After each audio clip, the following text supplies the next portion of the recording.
Chaska City Council meeting for Monday, November 19th. We'll call the meeting to order at 7 o'clock. Will you please stand and join me in the Pledge of Allegiance? I pledge allegiance to the flag of the United States of America and to the republic for which it stands, one nation, under God, indivisible, with liberty and justice for all. Thank you. Good evening, everyone, for being here. Welcome. Nate, will you call roll, please? Yes, Councilmember Schultz. Here. Councilmember Bowe. Here. Councilmember Geisler. Here. Mayor Winchell. Here. And for anyone that might not be familiar, the fourth spot is open at this point, so there is no one in that spot. So, all right. With that, we'll move to item number 4, adopting the agenda. Corrections or additions to the agenda? If not, I'd entertain a motion to. Motion to approve the agenda. Motion by Councilmember Schultz. I'll second that. Second by Councilmember Geisler to adopt the agenda. Discussion. Hearing none, all in favor signify by saying aye. Aye. Post same sign. Motion carries. Moves us into visitor presentation. On my list, I have Mr. Sean Olsen that would like to talk to us about the special election petition. If you would, name and address for our records, please, sir. Sure thing. Sean Olsen, 1732 Prescott Lane. So, Mayor and council members, thank you for the opportunity to come before you tonight. I'm really kind of speaking on behalf of a group of Chaska citizens. I'd like to start off by congratulating Councilmember Bowe on his recent electoral win. That's kind of the catalyst for why I'm here tonight and why we're here tonight. With the pending vacancy in Ward 2, combined with the existing vacancy in Ward 4, the city's in a pretty unique position historically, having 2 of its 4 council seats vacated in such close proximity. Additionally, these 2 seats are going to be open essentially for the next 2 years.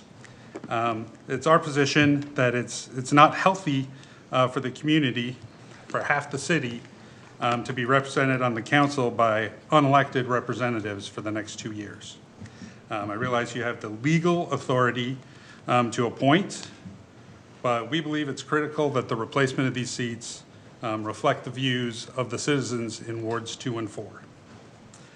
The current composition of the council, I think, only complicates this scenario a little bit. 3 of the 4 members who are currently on there will not be there in January. I think it's important. Already in the community, there's been some chatter about who's going to be appointed and why. And I think it only makes sense. We can eliminate all the talk, eliminate all the chatter, turn it over to the citizens via a special election.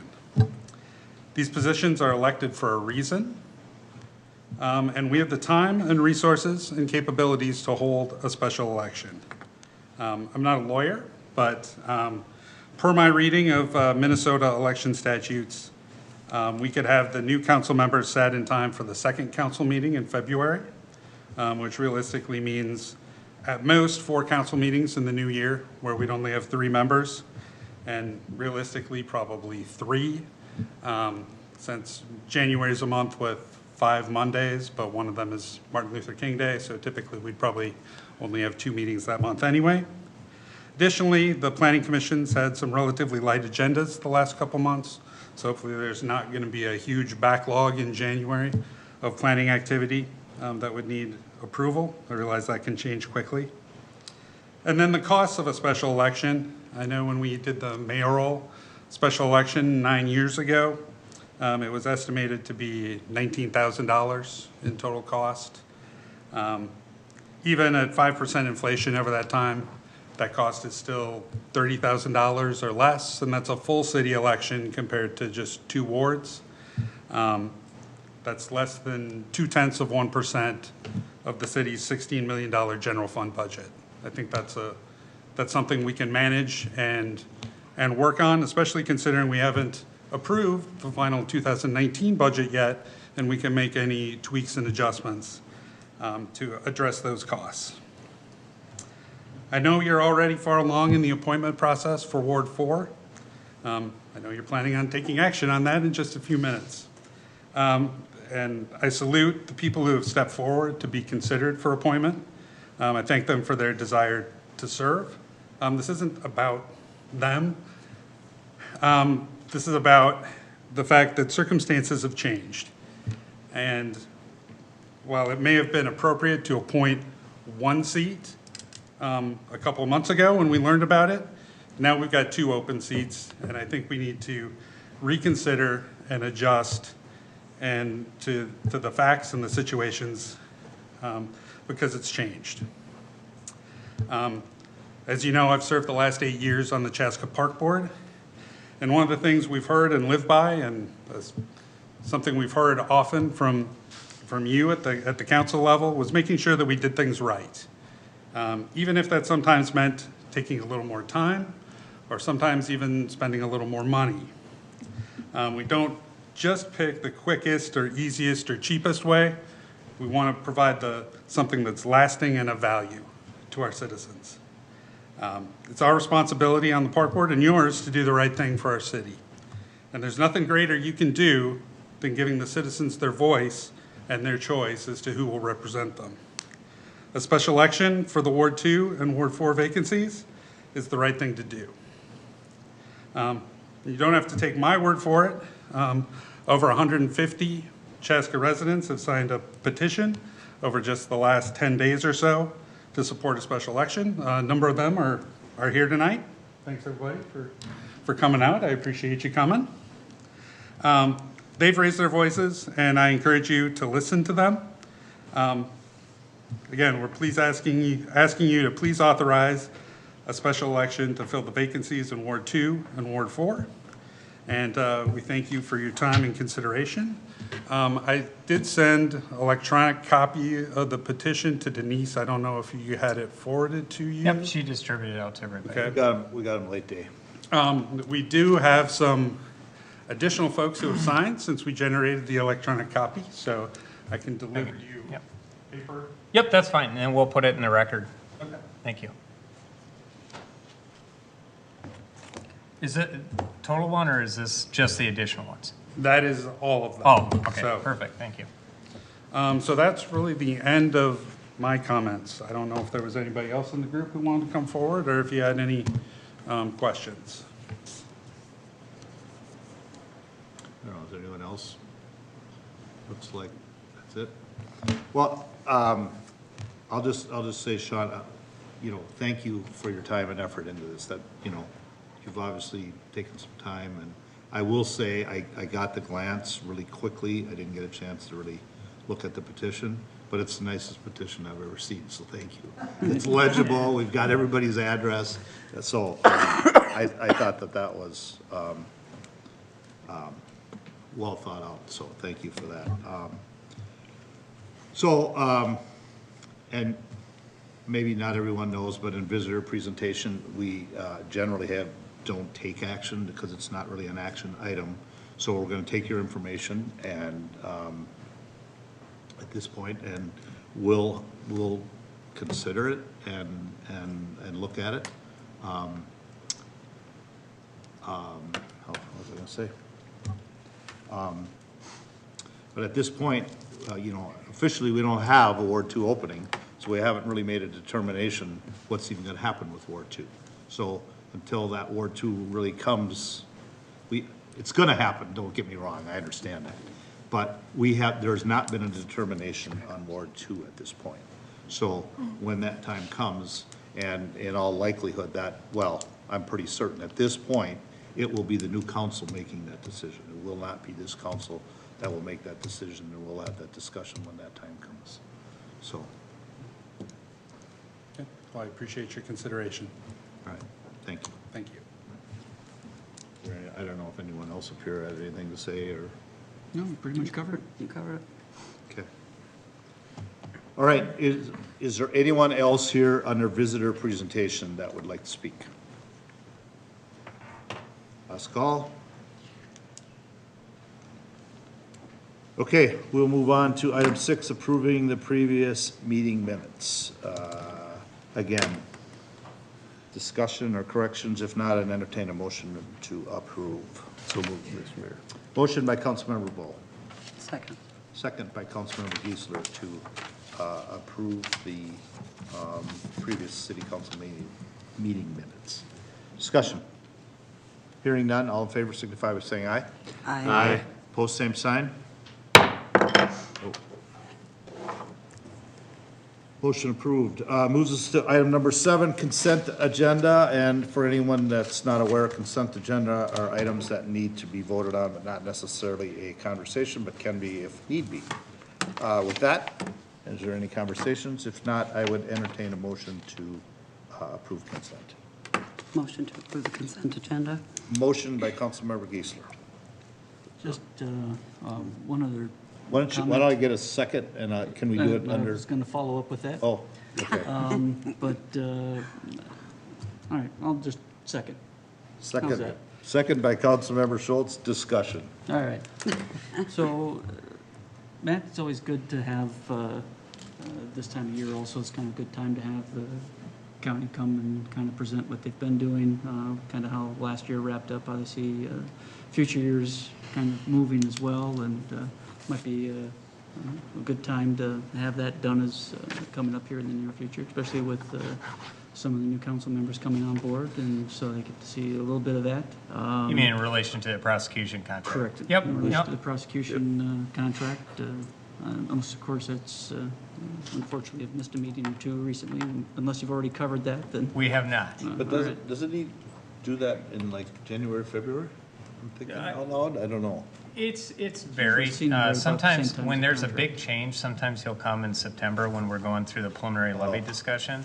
There isn't a huge change this time, and so, but we can ask the county attorney to come, and I think that's a great idea when the new council's sitting, to be able to get so that they're up to speed on what's going on too. And Well, none of that, but just so they see what that value is and get Yep. a chance to see it from the county's perspective, from the impact it has on Chaska and what it is that they do and how they're involved.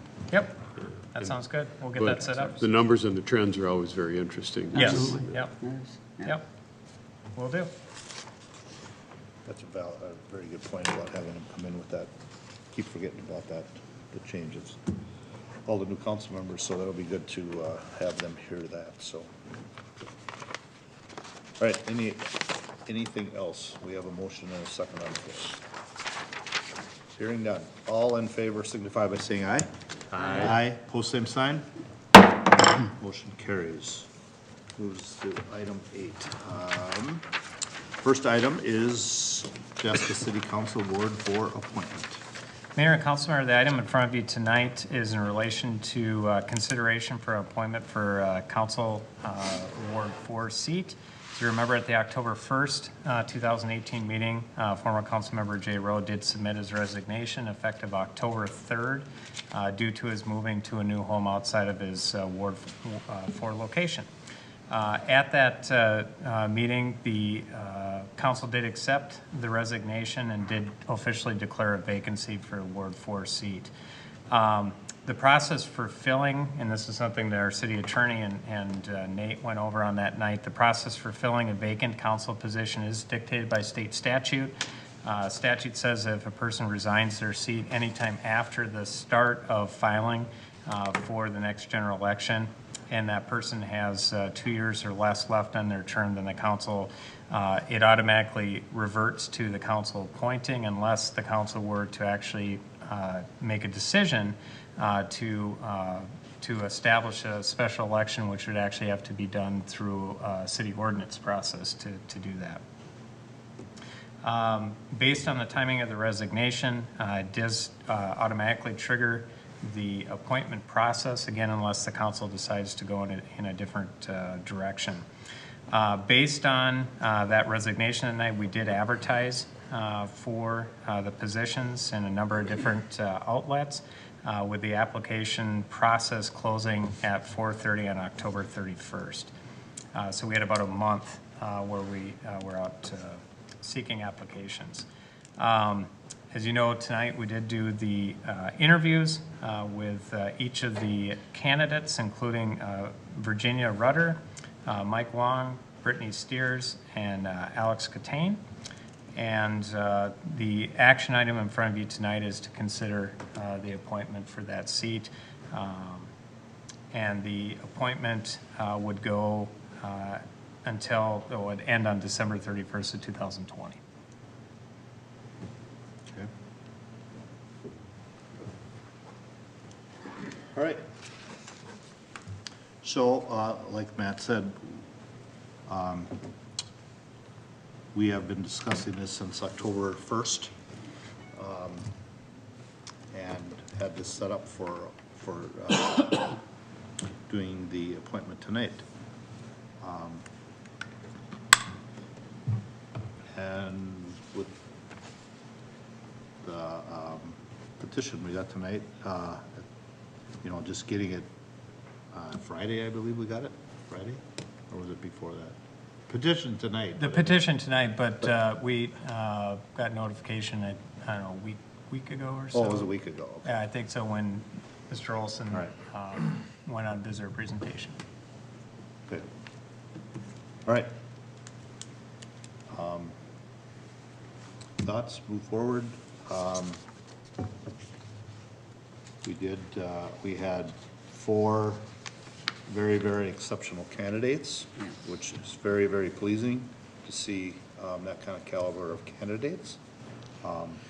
I wouldn't have one problem serving next to any one of the 4 at this point, and it's just now a matter of, unless I hear something different, we're gonna move forward and do the appointment. Actually, I would agree with that. I understand thoughts and concerns. But I am very confident that the city's going to be well-served with the decision we will probably come up with any of these candidates moving forward. I'm sorry, could you pull your microphones closer? Oh, sure. It's really hard to Is hear it? everybody. Oh. Is that better? Mike? We all good? Oh, I thought he maybe tells there was us we have to something leave them there, so we leave them there. Sorry about that. Sorry about that. Is there anything you want repeated? I wanna, I guess I just wanted to hear what Councilmember Schultz was saying. Certainly. My thought was that I feel confident that we should move forward with what we have in front of us. I can appreciate the comments on the, that Mr. Olsen presented with his list of signatures, but the petition, but I also feel confident that moving forward with the decision we've made here to appoint this next role tonight.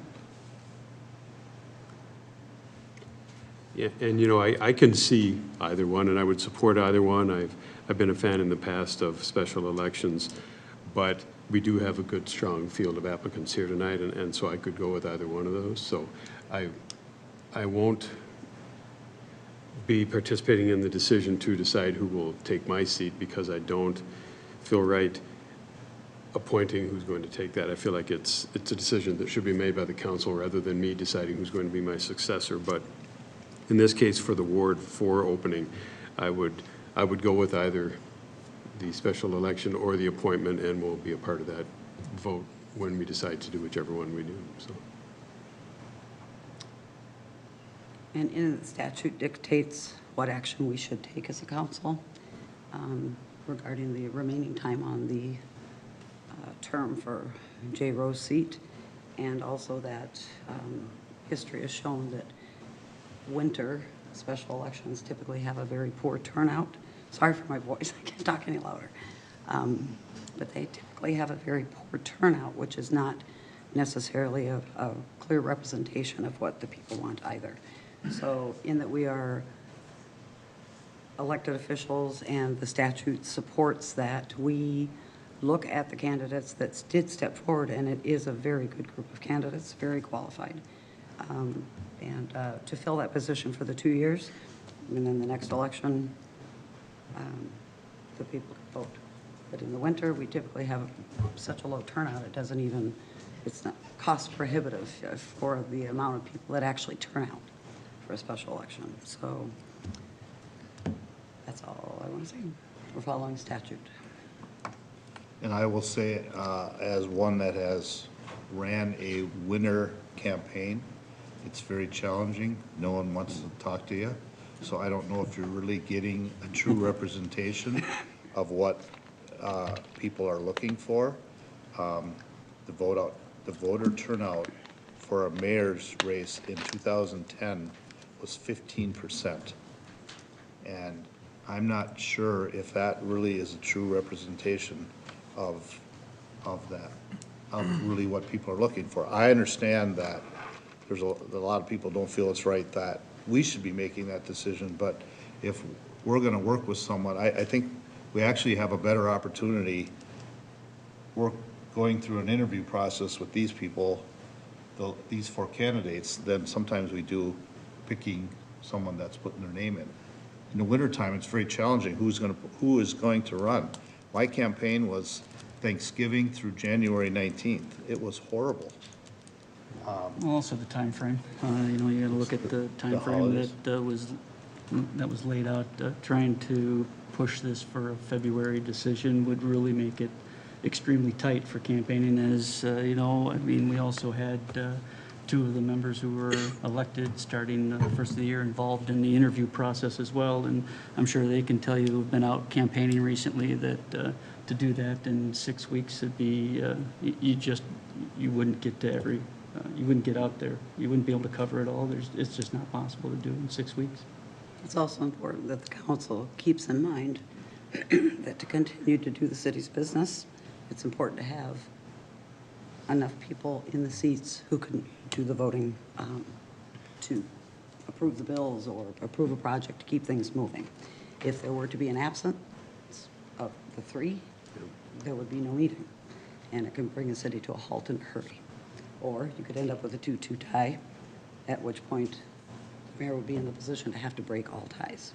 So I think it, for sure, with Ward 4, I believe it should be an appointment.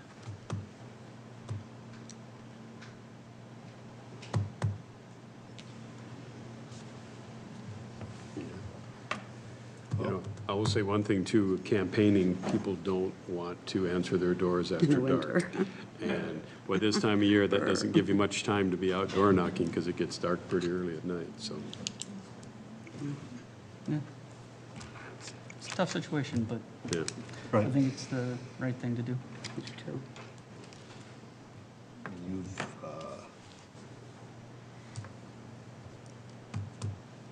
yeah, it's just, I get it, I understand that, and like I said, we're only dealing with the Ward 4 seat today, and Ward 2 will deal with when the Ward 2 vacancy comes through.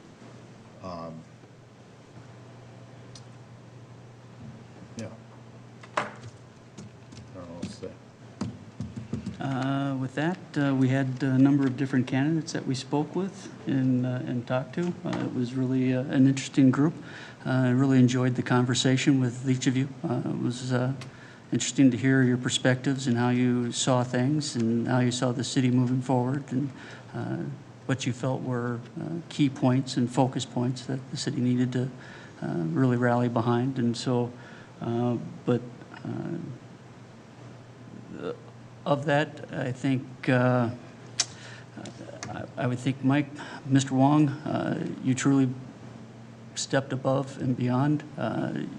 You really have the advantage of years of experience with the city. You've been involved with the city on multiple levels for many years, various task force that you've been involved with, as well as Planning Commission for the last 9 years. So with that, I would fully support, and I'll tell you what, I'll even make the motion to appoint Mike Wong as the next council member for Ward 4. So I have a motion by Councilmember Schultz, I'll second that. second by Councilmember Geisler to appoint Mike Wong as the Ward 4 to fill out the vacancy until 2020. So it's a two-year appointment only, and then that position comes back up for re-election. in November of 2020. Yep, Is it 20 or 19? 20. It goes through December 31st of 2020. Okay, so, all right. So 20 campaign. Yep. All right. Discussion. I would just echo the sentiment. 4 very qualified applicants, and they all brought a very unique blend of experience and insight. Hard decision, and that's a difficult decision, and yet it's a great problem to have so many choices that are very strong. Mike, I think also, did go above and beyond with your time on the Planning Commission, and that experience with the city has been very helpful. I hope all of our other candidates will consider serving on a commission or a board here with the city, because it gives them a chance to learn more about the city and showcase their skills at the same time. And it's a great way to learn more about the city while beginning your process of serving the city. So thanks to all the applicants. And if you don't get involved with the commission, I certainly hope to see your name on a ballot in There you 2 go. years. There you go. That'd really be kind of fun to see that 3 or 4 names on that ballot for that ward. Always makes it more interesting that way when you've got multiple people running for that seat. Very true. I agree. Very true. Anything else? So we have a motion and a second on the floor. All right. All in favor, signify by saying aye. Aye. Opposed, same sign. Congratulations, Mike. Congratulations, Mike. Thank you to the other candidates. Absolutely. It'll just be late nights on Monday instead of Wednesday now. Okay? All right, with that, we are going to go ahead and actually do the swearing in. Our city attorney is going to swear Mike in at this point. And if family or whoever's ever here, if you want to come behind You'll here, get some great photos from up here. you can certainly come from behind. Sorry.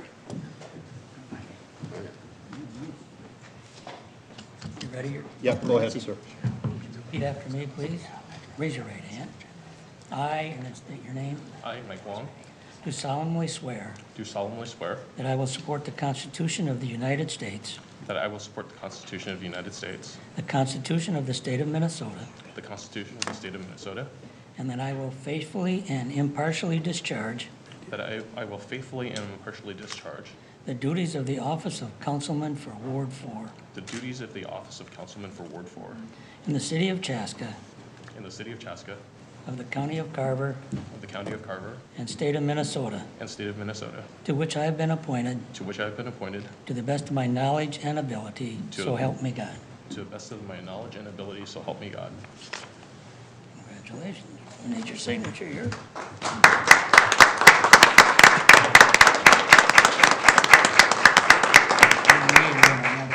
You get a great view from up here, don't you? Yes. Yeah. Just as a note, Luke has sworn in everybody since 1968. Thank you, Alex. Abraham Lincoln and then everybody else first, after yeah. that. You know, one of the hardest things about the swearing in is you have to repeat, and boy, it's a long string you have to remember and repeat. Mike, congratulations. I'll get up here and get to work. Yeah, grab a seat. Congratulations. This is yours to keep, by the way. So the family's going to sit and wait until. Congratulations. Absolutely. It's official. Sure.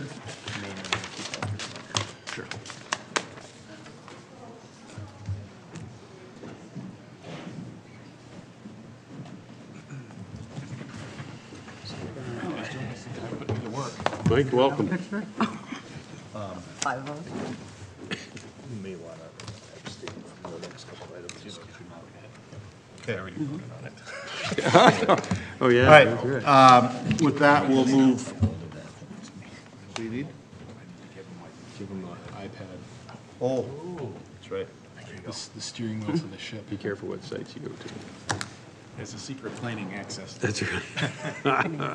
All right, so we will now move forward to our next action item, which is adopt resolution 2018-138, approving the 2040 comprehensive plan Liz?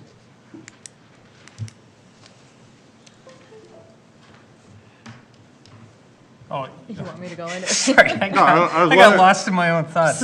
I'll give a quick Boy, introduction. saw Liz coming up, so I just, Forgot I was at a meeting.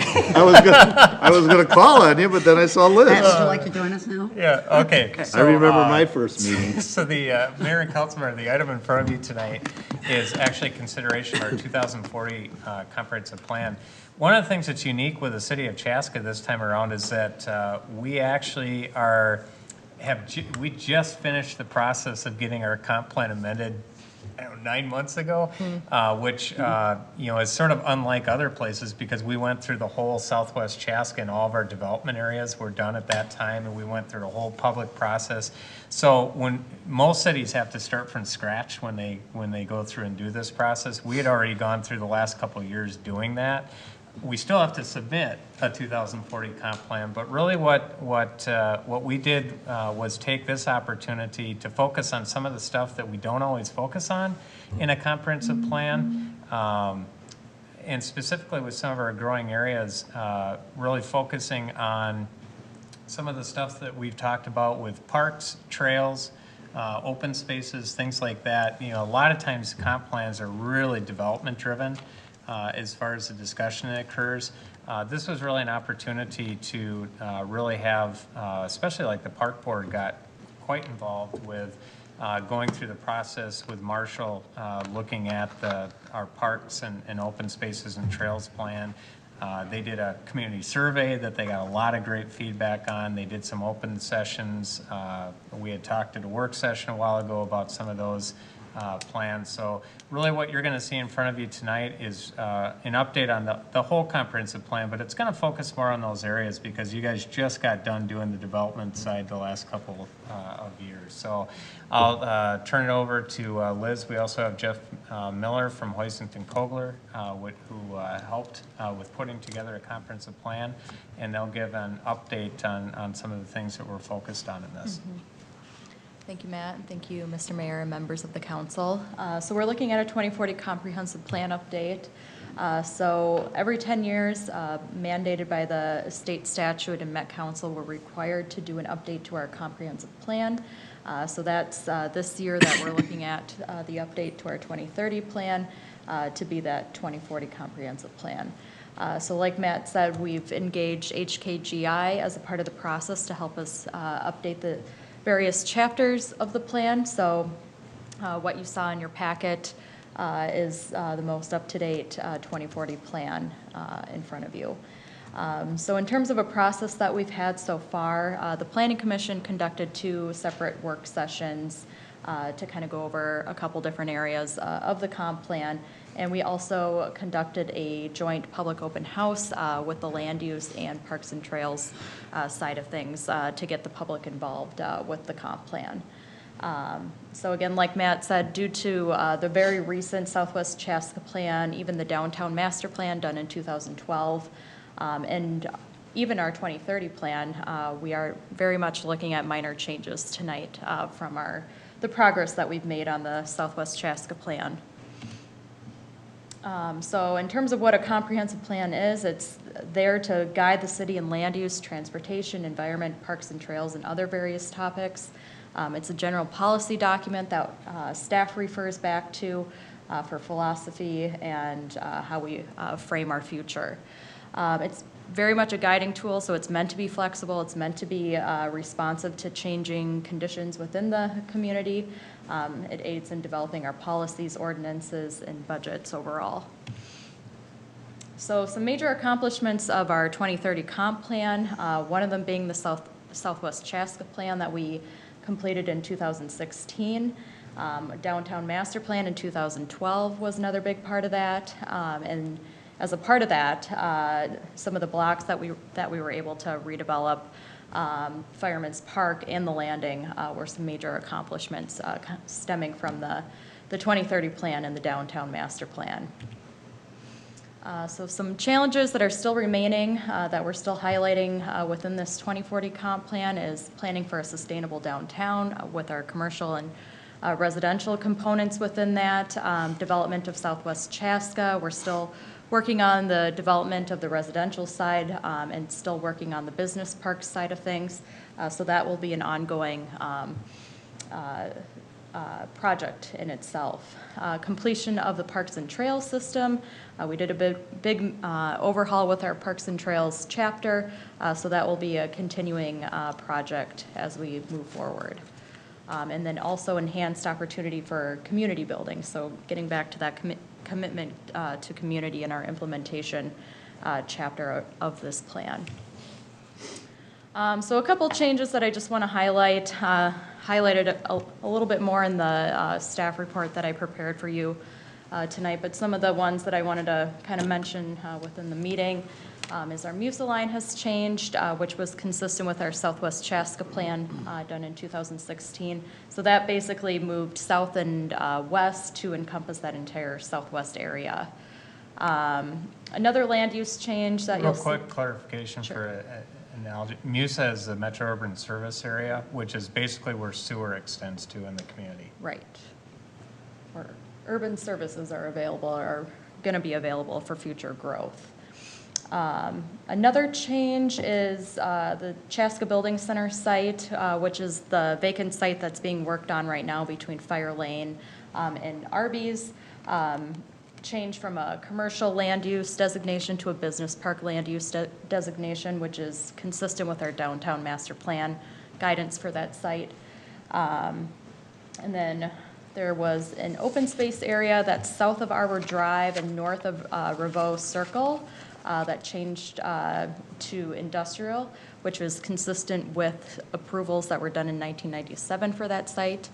So we're just, again, all of the major changes that you'll see on the land use map are basically done from previous plans that have been done and approved at the city level. So none of these are really newer changes. In terms of the goals and policies that you see within each of the chapters, one new thing that we did establish in each of the chapters is formatting a specific goal and then subsequent policies within each of the chapters. We didn't have any goals laid out in our 2030 comp plan, so the goals that you see in all of the chapters are new. They are very much pulled from our 2030 comp plan, but more so guided as a goal oriented piece rather than just a policy piece. So that was probably the biggest major change in structure with each of the chapters. So a couple of kind of those added pieces within the policies for each of these chapters. Going to highlight on a couple. So in the Chapter 3, Natural and Environmental Resources, we added a couple policies pertaining to renewable energy programs and promoting energy efficient building designs and operations. So that was added within that chapter. In the land use chapter, Chapter 4, we added some policies, one pertaining to expanding and better connecting to the Minnesota River Valley open space amenities that are on the south side of the city, finding some opportunities there. Strengthening the integration and connections to the community's natural lakes and 3 clay hole lakes within the open space network to capitalize on their heritage and recreational values. Also within the Chapter 4 land use section, we added a couple policies on residential land uses. One kind of more generally stated, integrating sidewalks and trails into these neighborhoods for better, convenient, and safer connections to destinations. Another one added, which goes along with a 2013 concept plan that we did, was consistent with kind of the land use guidance for the vacant area on the corner of Hunter Mark Road and Hazeltine Boulevard. It's on the northeast quadrant there. I'm sorry, it's Hunter Mark Road and Pioneer Trail. It's on the northeast corner of that intersection, attached with the Hazeltine Golf Course piece. But putting very specific language in there that was done or approved in 2013 in terms of how that area is guided for residential and some mixed office and commercial components with it. In terms of downtown, These are all pretty consistent with kind of what people are striving for in downtown, which is creating highly attractive, convenient, and safe walking environments to downtown and in between downtown, promoting mixed use and higher density development in the downtown core that will strengthen downtown as a place to live, work, and play, focusing on those redevelopment opportunities as well, and then retaining and supporting the expansion of public institutions within downtown, since it's very much become a hub for civic facilities. Moving on to Chapter 5, a couple policies were added within the housing chapter. So continuing to support existing neighborhoods who are utilizing the housing improvement area financing. It's been a success in the past, so we just wanted to highlight that opportunity that's available to existing housing in the city. And then also providing access to fair housing information for city residents to be able to find if they need more information on that. Chapter 7, which is Parks, Trails, Recreation, and Open Space. As Matt mentioned, we added some language on the recent questionnaire that was sent out and responded to by various residents within the city, kind of utilizing that as they were shaping their chapter for this. And then developing and enhancing primary and secondary trailheads as defined in the master plan for Chaska wayfinding. So getting back to that objective of expanding our trail system and capitalizing on that and improving it. And then lastly, Chapter 11, which is the implementation chapter. We did add a section on a variety of topics that have been discussed over time as being important pieces, but at this point, we're not going as far as solving them as a part of this comp plan. We're merely just trying to address them and mention them and notice that they're there and that they're pieces that we need further studies and knowledge in terms of how to address them in the future. And those pertain to senior-friendly communities, youth, inclusiveness to minority populations, homelessness, resiliency, and winter cities. On that last one, just clarify help me with my ignorance. Winter cities? What does that mean? Out of the task force for City Square West, trying to explore ways to make downtown more vibrant in the winter time. Okay. I thought, we are kind of north. We're a little bit of a winter city as it is. We're not making the city colder. All right. Okay. Not more Kept expecting winter, Elsa to pop out of the back. So. No, more about the activity levels Okay. in downtown, and also maybe some other places in terms of trails or activities within the community. Right. But primarily out of the downtown piece. Right. So in terms of our next steps, so you have the draft comp plan in front of you tonight, which you'll be making a motion on to approve or deny. So the next steps after this would be submitting the draft to adjacent communities in the MIC Council for a 6-month review. So during that time, they can provide comments back to us on where our comp plan is at and how it compares with their cities and so forth. And after that 6-month review period, then we would take the final document to Met Council for formal action on the plan. And Kevin, just as a point of process, if residents had comments during that 6 months, they can get it to Liz or get it to Kevin. Yep. So we'll have the draft document online so that people can take a look at it. If there's things that are concerning or questions or anything like that, highly encourage you over the next 6 months to get those comments in, because this does end up being sort of the blueprint for how we move forward with not just development, but also how we plan recreational amenities and how we plan what we're going to do for different projects that we work on. It's really the blueprint for the city. So any comments that people have, this is a great time for people to be able to take a look at it, have plenty of time to be able to get those. They can email them or call them, myself or Kevin or Liz or whoever. So. Yep. Right. This is really releasing the plan for review, and then after the 6 months, the Met Council will review and hopefully adopt it, and then it'll come back to the City Council for a final adoption at that point. So it stays here for the 6 months? Yeah, we are required to send it out to all adjacent political jurisdictions, so the school district, any watersheds, counties, townships, adjacent cities, all of those in the Met Council, and they have 6 months to review the document. Okay. And as well as the public, and then provide feedback to us, and then ultimately then, at the end of that period, the Met Council take all that information, make a recommendation on the plan, and then after that is done, then the city can act on the plan. So that probably won't be back to us till August? No. It'll, Probably early summer. Yeah. yeah, June, I think Yeah, is June, the. July. Because the Met Council will act Period. pretty much right at the end of the Right. 6-month period. Right. And so, so it'll probably be back in July, I'm guessing, to you for final action.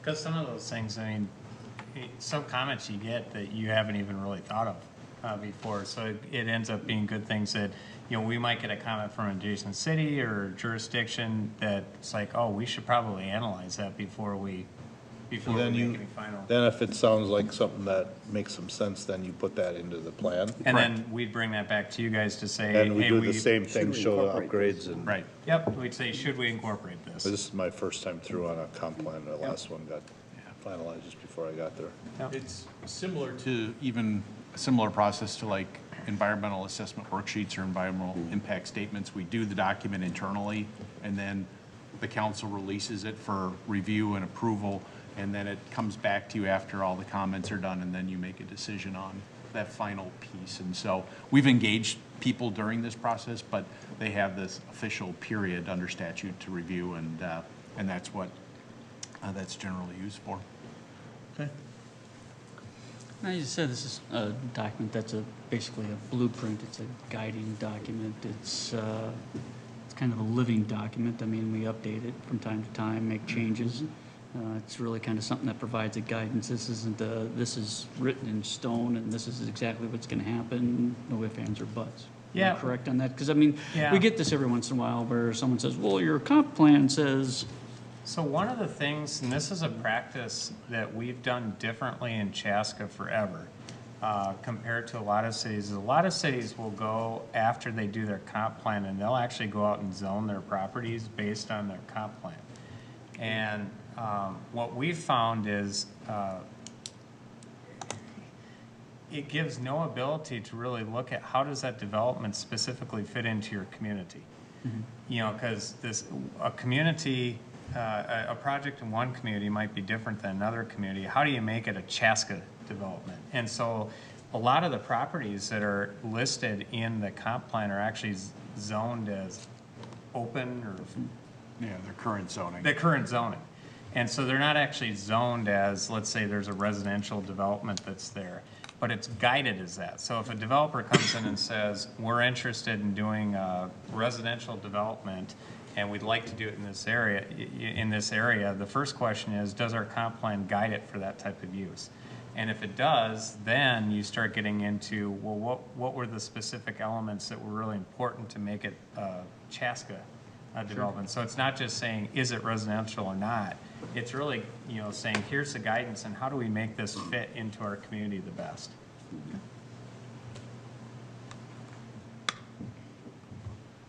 This, I assume this had the adding of the interchange. Yes. Added to it, Yes. yes. Oh, we forgot that. Yep. Well, I know when we talked about this Yeah, though, no, to it's- make the revisions, Yep. we didn't have the money for the interchange. Well, and, So and- that's why I just, We've updated the transportation plans, the sanitary sewer Okay. plans, the water Yes. plans, stormwater plans, all the different elements have been updated and coordinated, particularly this transportation system with what the county's plan has been in terms of updating theirs. And so all of those elements are located within this plan. well, and it's a big deal because, I mean, I mean, we talked about the MUSA line, where our service is going to. There's certain areas that are not easy to serve. And so, you know, and then looking at, you know, where does, you know, for instance, the county really views Highway 10 as being a main east-west corridor in the future. What does that mean for our development patterns and things like that, so. Did the talk with Victoria get any more steam about bringing that line down from toward us off of the Creek Road? Remember they were talking about hooking up? No. Okay. 'Cause I've heard that some properties over there have sold and Yep. I just was wondering if there was any more momentum out of that. No. Victoria had talked to us about possibly trying to get, what would we have to get A from? Met Council interceptor. Yeah, an To go up interceptor. towards Victoria. Oh, To take care of that that southern edge on County Road 11. yep, okay. Because otherwise they gotta bring everything from the north, they gotta put a lift station in and That send would be north. helpful if we could. But you might have used their interceptor line up already. Wow, they paid a lot to put it in. Yes, and they paid a lot to put it in. Yep. Okay. Anything else up here, question-wise? Because we're gonna get our hands on it again. Yeah, just question just so people know, as the state, let's say, is looking at rehabbing 41 through the Yes. downtown, is that already in the comp plan? And does it get updated with the new designs that they come up with? Yes. Since this is a guiding document, it's not going to get super detailed into the exact design, but the references to that and the traffic numbers and of those Gotcha. pieces are all accounted That's all for included, in this okay. plan, correct? Okay, so people can resort to this, at They, least to look yeah, at it wouldn't have the what's details coming up. most people would look for, but the information is there because most people want the concrete design. Right. And this doesn't get to that level. But it does let them know that that's an up and That coming. is, those are pieces, yes. It's on the radar, Right, yeah, okay. And the new Sure. collector roads in southwest Chaska and things like that. right. The interchange, all of those different pieces that we're going to have in the future in terms of transportation systems and improvements are identified. It actually goes through each road and kind of talks about how in 2040, how the function of that road is and, you know, whether improvements are needed, so. You know, one thing maybe, Kevin, if you could put this in context, you know, we think of Chaska as being a developing community, which it certainly has, but it's also been historically sort of a standalone community too. So 2040 is 20 years from now. Where in our development pattern does our 2040 plan put us? It pretty much puts us at full development. You know, that is, you know, you'll have infill and all those things that happen with developed community, but this is kind of the last growth plan there is, and which really was the Southwest Chaska plan, was really the last major growth plan that we did as a community. And these other pieces, we're going to be implementing those pieces. And so coming back and weighing development submittals that we receive against kind of the general guidance and the collective wisdom and desires of the community and how to get those implemented. The reason I mention that is I think it's important for people to understand that a comprehensive plan in a fully developed community looks a lot different than a comprehensive plan in a developing community. And how we approach services that we provide in the city and things like that change as we become a fully developed community. We had this discussion over the last 4 years when we put in place our capital improvement plan and how do we fund, you know, things that we need to do to replace infrastructure that's already there. But I think a good way to think of it is the changes that, like the city of Richfield's been fully developed for 30 years. And, you know, think of the city of Richfield compared to the city of Chaska, and there's very different issues that exist in those. And so, you know, 2040 is a long ways out still, it's 20 years. But 20 years passes by pretty quickly, and so it's never too soon for us to start thinking about how do we gracefully make our way into that next stage of our city's life, which is a fully developed community. Okay. Any other questions for Matt, Kevin, Liz? Nope, good stuff. I just want to clarify that the resolution number that I have on my slide there is incorrect. Should be 2018-138. 38. I get my planning case numbers and resolution numbers. Should be 38? 138. So the 138. agenda's correct. Yep. Agenda's right. Okay. Agenda's correct. All right. Okay. Well, like I said, we're going to see this document again, some of us. Again, and again. Say that all out. But we'll see that again and conversations again. Just to reiterate, if there's something, if you're really interested about it or something that's got you here just about it, please take the time to look at it and let our staff know if there's something that is, doesn't seem right or you got a question about. Feel free to ask that, and we prefer that you do it now than after the fact, that we approve it. We'll have copies of this online, and we'll also have paper copies down in the library. Okay. All right. That's a good thing. Further discussion? If not, I would entertain a motion to adopt resolution 2018-138. Make that motion, Mr. Mayor. Okay, motion by Councilmember Bo, Second. second by Councilmember Schultz, adopting, again, resolution 2018-138, approving the 2040 comp plan for the city of Chaska. Discussion. Hearing none. All in favor signify by saying aye. Aye. Opposed? What did you do? I'm sorry. I abstained because I already voted on this in the Yeah. planning commission. All right. Yes. And So I can't vote it's twice. only fair to you and probably the bills as well that, okay. All right, that will move us on to item, speaking of bills, moves us to item number 9, bills. Are there any questions, conversations, discussion on any bill? If not, I'd entertain a motion. Motion to approve the bills. Motion by Councilmember Geisler, Second. second by Councilmember Schultz, to pay the bills. Discussion. Gotta pay the bills. Got to. Hearing none. Nate, we call roll. Councilmember Schultz? Yes. Councilmember Bo? Yes. Councilmember Wang? Abstain. Councilmember Geisler? Yes. And Mayor Winchell? Yes. Okay, moves us to item number 10, other business. How about Mr. Bo tonight? Oh, all right. Well, thank you, Mr. Mayor. I noticed there's a couple of big dates coming up that I would mention, and then other people can share more details about it if they'd like, but. Thanks, Jeff. Thanks, Jeff. So we have the hometown holiday coming up on December 1st, and that is on a Saturday, is it not, downtown, 1 to 5 p.m. And then the following day, Sunday, December 2nd, at Fireman's Park will be the tree lighting ceremony at 6 p.m.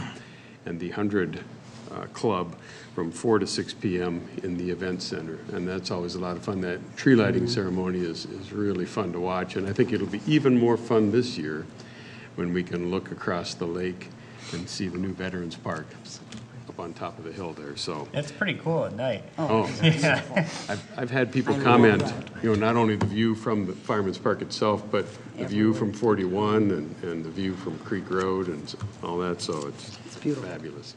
Yeah, just a note, the Park and Rec staff have put together that evening, so there'll be the tree lighting ceremony first outside, they have some music, things like that, but then people can go inside to the event center, and there's crafts and cookies, and Santa will be making a visit, and all kinds of stuff, so it's really a fun evening. We typically get a really big crowd of people, which is great. So how do we know in advance that Santa Claus is coming? We must have connections. Phone line directly to Wow, okay, very good. Big city. That's right. And last but certainly not least, I wanted to read something to get it into the official record, and that is that it is with mixed emotions that I will submit my intent to resign from my seat on the Chaska City Council effective January 7, 2019. I think that's our first meeting in January where we'll swear in the new After the council meeting, members, as I I recall. assume, I assume after, well, I mean, Well, in your theory. thing would say that day, you wouldn't make the meeting, so you're saying No. after the meeting on Well, December? if the meeting goes after midnight, I'll have to step down. Oh, that's I right, suppose. yeah. Officially, yeah. That's motivation you to never keep know. it moving. Well, it's Okay. happened. Exactly. So I am excited to for the opportunity to serve our community as the representative for District 47B on the State House of Representatives, and yet I will miss serving on this esteemed body within our community. I would like to thank our fine city staff for their assistance. I'd like to thank fellow councilors, both past and present, for their energy and passion. I'd like to thank my family for their patience with late-night meetings. And I'd like to thank each and every Chaska resident for their trust in allowing me to serve their families for the past 10 years. I intend my last full meeting with the council will be December 17th, 2018. Sincerely, Greg Bowe, Councilor for Ward 2, Chaska, Minnesota. So thanks, everyone. It's been a very, very enjoyable 10 years, and I've really enjoyed that. Congratulations. Thank you. I'm very excited. Excited, humbled, and just a little apprehensive because it's a big step, but it's very exciting. So, thank you. It's a big step. Definitely a big step. I wish we could move the Capitol a little closer to Chaska. It's going to be a long drive to St. Paul every day. It'd be nice if you could switch Minneapolis and St. Paul. Yes, absolutely, yes. But thank you very much. Get to know the innkeepers down there really well. So thank you, Mr. Mayor. Thank you. Councilmember Schultz. Nothing at this time. That's the new guy. How about the new guy? Just thank you for the appointment. Appreciate it. I will do my best to serve everyone in Ward 4 to the best of my abilities. So if you have anything, come find me. I'm out there. Don't worry, we'll put your phone number out there. I'm sure the city will put it on the website, so I will be out there. You will get found. I apologize to my wife in advance. You better apologize to her right now. Thank you for your support. Get a whiteboard. That's all right. Okay. Councilmember Geisler? Okay, just wanted to first ask Matt, is the Chaska Commons sign going to go back up? It's still Yes. not up yet. Yeah, so Okay, there, people have been the asking projects, all the details of the project still aren't completed yet, Oh, I so. thought they were really close. They And that were, but sign's they not still have there. landscaping to do. Okay. And so that, I think, would be part of that landscaping project. But as far as I know, it's going back up in the same spot. I think so. They're Yeah. still gonna put it up. Because I'm not so sure, did Target's sign go back up too? I can't remember, but there's still stuff to do on the project. Okay, Yeah. so but that in particular, they said it really identified that corner. So Yeah, well, and I'd it's just- hard to see the stores in back without it too. Right, So, very yeah. much so, okay. Yeah. And then just wanted to mention the Veterans Park and what an incredible park that turned out to be. And just so proud of just seeing what Chaska has done for the veterans. Task Force did an incredible job of coming up with the detail that makes you feel reverent when you walk in there, that you feel their service when you walk in there. Love it, love it. And it's a great turnout. It was a miserable day. It's cold. Not miserable. It was very cold. It was cool. Cool, oh my goodness, Mark. It was extremely Could have been cold worse. with the wind. But the wind was wonderful because it made for great pictures of the flags. Flags, All standing at attention, so that was very cool. But what a park. I'm happy for the veterans, I'm happy for Chaska, I'm happy for everybody that's involved in it. I'm just proud to have one in Chaska. So, thank you to everybody who put their hand on that project. That's all I have. And I'm still gonna get my voice back. Can't talk any longer, we won't hear you. Awful. Luke, anything? This is a good day. Pat? Two things. First of all, because we didn't do a work session tonight, now you guys have to suffer through a work session on December 5th. Is it 5th? Third, I think, right? December 3rd. So we'll have a work session from 5:45 to 7 to talk about the enterprise funds for all of our recreation, community center, curling center, and our 2 golf courses. Right. And then that night at the meeting is also our truth and taxation hearing. So we don't establish a tax levy, but I present the budget for you guys, and we go over what the recommendation was. And then basically then people have people can comment that night, or they have a couple weeks before we actually present the final budget. Second thing I wanted to point out is a congratulations to our Park and Rec Director, Marshall Grange, who finished the Ironman yesterday in 12 hours and 12 minutes. And And that included what? If I thought running a marathon was hard, try running a marathon after you biked 117 miles and doing that after you swam 2.6 miles. I don't know how you do something like that, but a huge congratulations. He's been putting a ton of time and effort into training for that, and very well deserved to have finished it. And he was in the top third of all finishers, so. Wow. Way to go, Marshall. Very good outcome. Impressive. Yep. Very impressive. Congratulations, Marshall. I probably wouldn't have been able to swim the .6, much less. Yeah, I drowned. Point. Luckily to have you swim first, right, so that you don't So you don't drown drown. from being too tired. I'm not sure I could watch TV as long as he was doing all that. There you go. Yeah.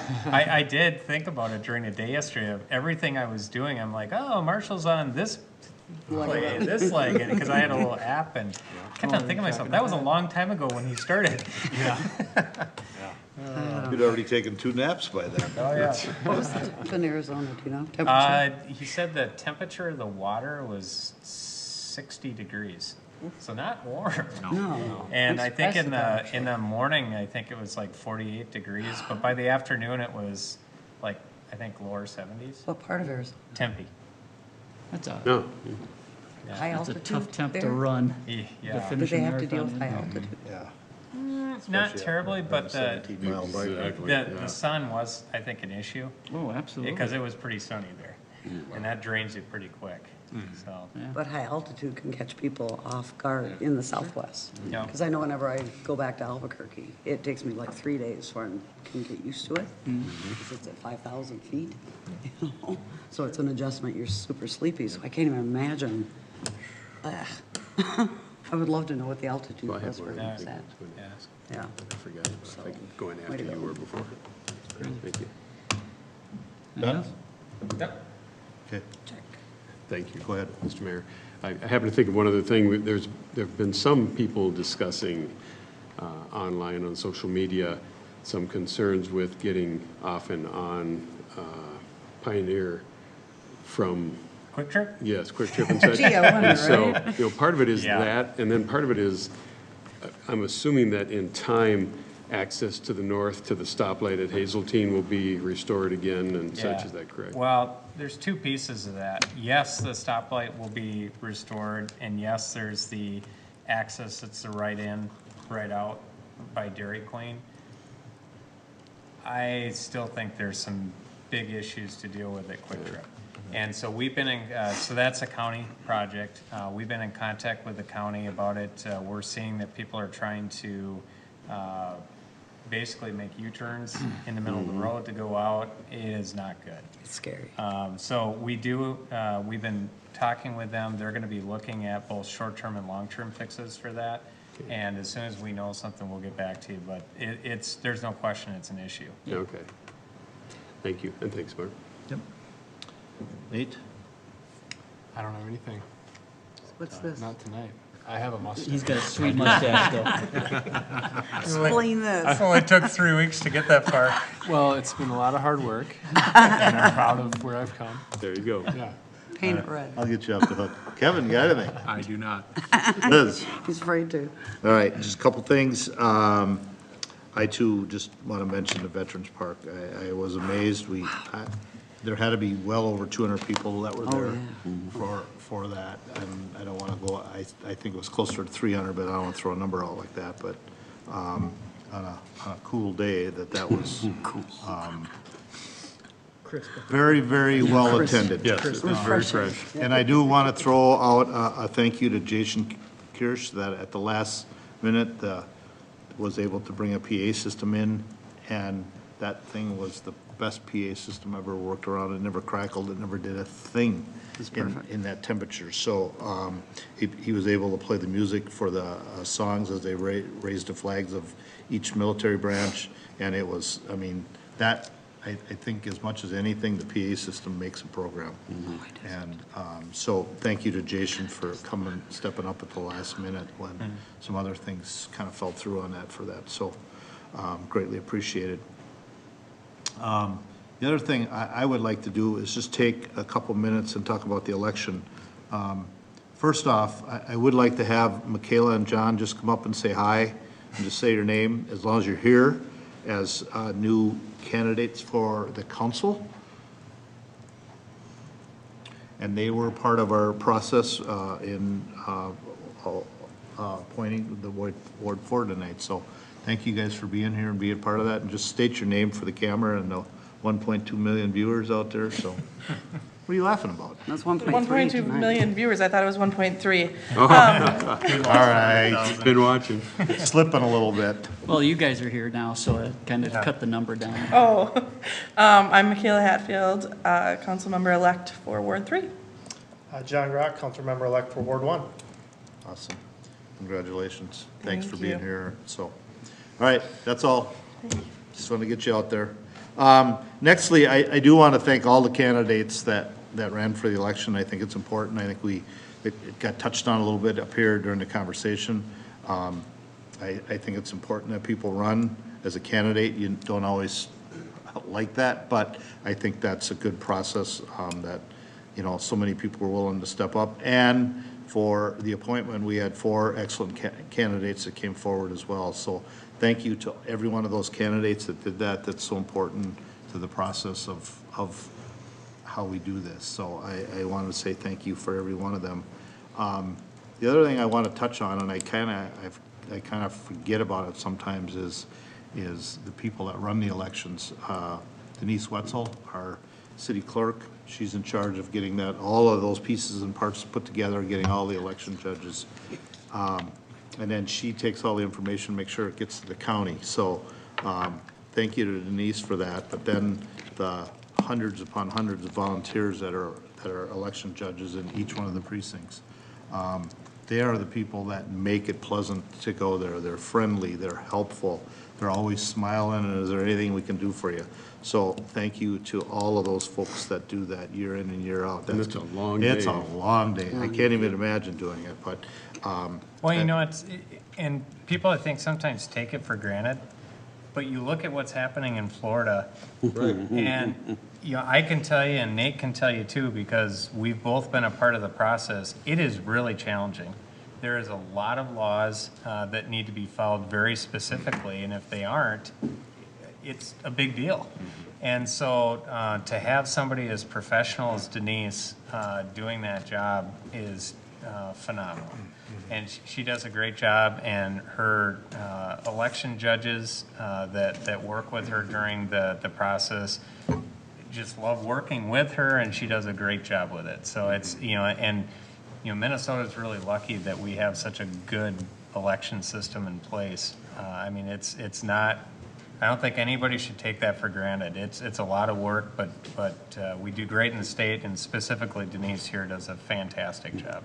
Yeah. One of the spin-off of that is as well, Chaska's had about a 76% turnout for voters, and Carver County as a whole had about 80+% turnout.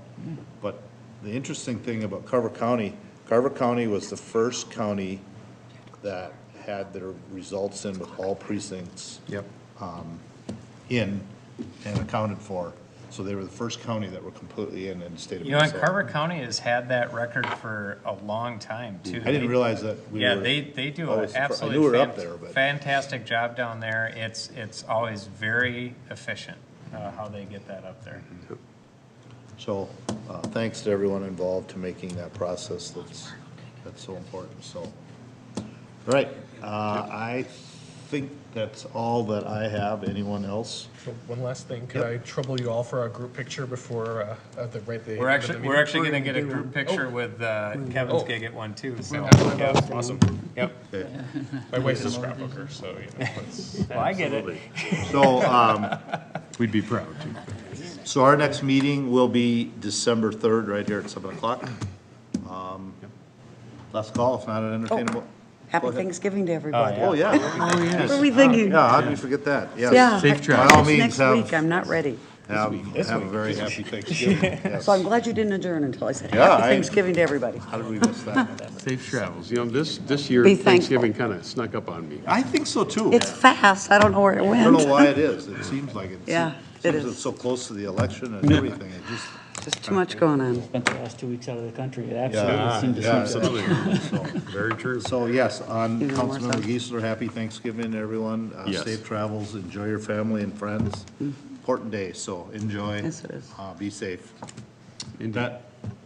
Motion to adjourn. Motion by Councilmember Schultz, second by Councilmember Vogt to adjourn. All in favor signify by saying aye. Aye. Post same sign. We're adjourned. See ya. All right, everybody stay here.